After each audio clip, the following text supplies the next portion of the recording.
Okay, I'm just going to talk about how to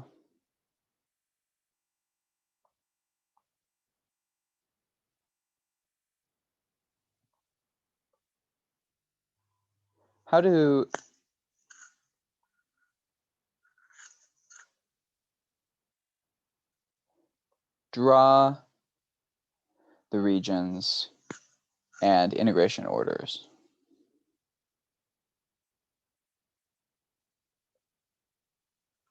So, I mean, when you're getting into high dimensions, it's kind of hard to visualize what's going on. And for me, at least, I'm a visual thinker, so I think it helps to somehow encapsulate which way we're integrating on a diagram. So I'm just going to, I think this is a good procedure. So first, draw the region. Let's just suppose we're doing this one.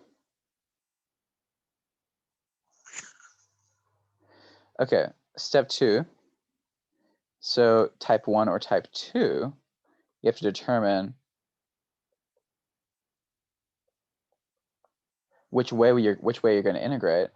If you see the previous video,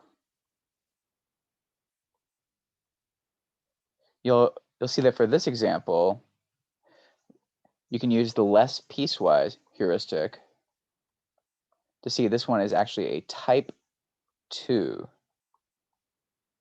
region. So in the sense that you want your x, or I'm sorry, this is a type 1 region.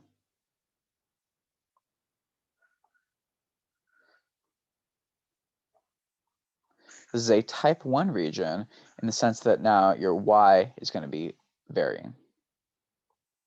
So you will use a y max of x up here and a y min of x up here. So now the third step to find the integration order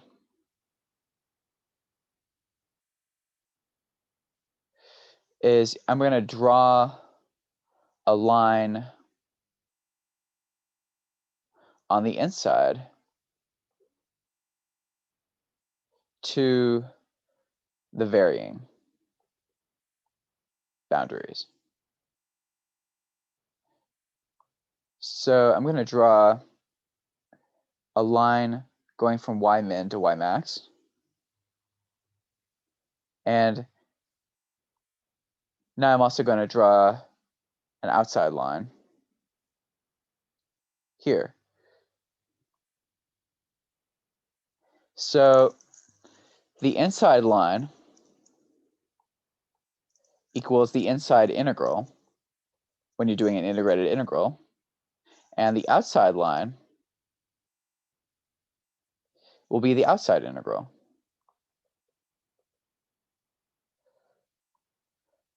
Right, and it helps me also to put a dy here. This is going from y min to y max, it should be a dy. And I will put a dx right here. Okay, so if you just follow this inside-outside ordering, then when you're doing integrals, the inside should be the dy, and the outside, it should be the dx. So now you put the inside, it should be y stuff. So whatever this is y min, this is y max as functions of x.